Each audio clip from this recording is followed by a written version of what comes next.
Di sebuah desa damai yang dihuni oleh para sapi, terdapat sebuah sumur tua yang telah mengalirkan air bersih selama bertahun-tahun.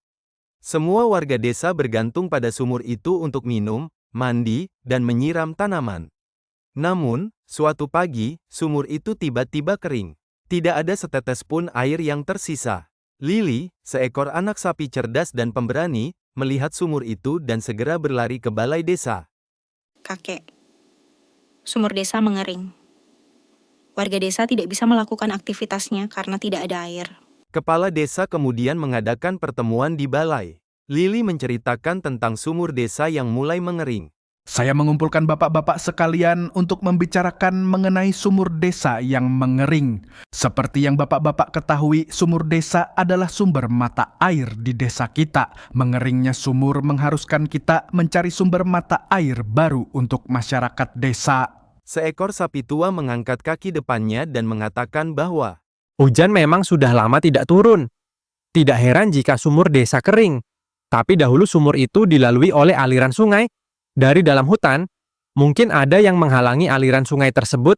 kepala desa berpikir sejenak, lalu kemudian mengatakan, Jika memang seperti itu, sebaiknya kita segera mengirimkan kelompok pencari ke dalam hutan. Saya berharap Toro dan Bibi Lembu bisa menemani saya menyusuri hutan. Lily yang mendengar itu kemudian meminta ikut kepada kakeknya. Kakek, bolehkah Lili ikut ke hutan? Sang kakek mengangguk dan tersenyum. Kepala desa, Toro, Bibi Lembu dan Lily berangkat memasuki hutan. Mereka menyusuri hutan yang luas.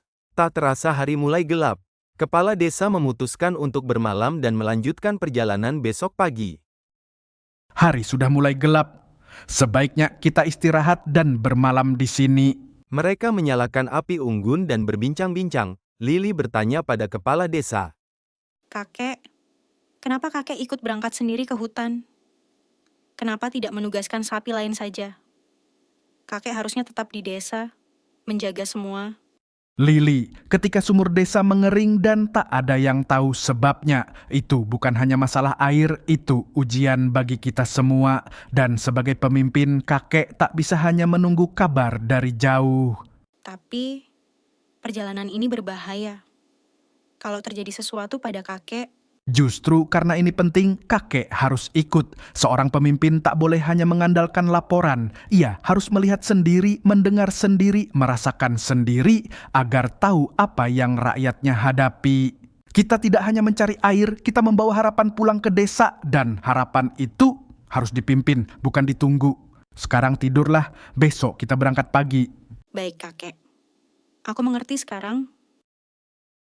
Setelah menuruni lembah kecil dan melewati jalan setapak di hutan, suara gemuruh aliran sungai terdengar. Mereka semakin mempercepat langkahnya melewati semak belukar. Hingga akhirnya, mereka melihat pohon besar yang menghalangi sungai. Pantas saja air sungai ini tidak mengalir ke desa. Kayu besar ini sudah seperti bendungan. Kita harus membersihkannya, tapi ini butuh tenaga. Biar ku dorong batu besar itu, biar otot-otot ini yang berbicara. Toro, mari kita kerjakan bersama, otot-otot ini juga masih kuat.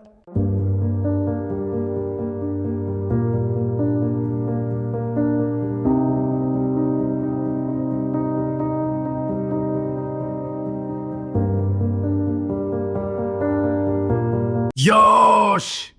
Kita berhasil, Toro. Berkat kerjasama Toro dan kepala desa, pohon besar itu pun berhasil disingkirkan. Namun kemudian terdengar suara pohon yang tumbang. Suara apa itu? Perasaanku nggak enak kepala desa. Kepala desa, Toro, Bibi Lembu, dan Lily berlari cepat ke arah suara pohon tumbang. Di pinggir sungai, mereka melihat pohon besar yang roboh, dan di sampingnya, berdiri seekor sapi, dengan bulu lebat menutupi tubuhnya. Siapa itu? Bulu! Bulu! Kau masih hidup? Apa kau mengenalinya, Toro? Dia temanku sewaktu kecil kepala desa. Namanya Bulu. Dulu dia menghilang saat saya masih kecil.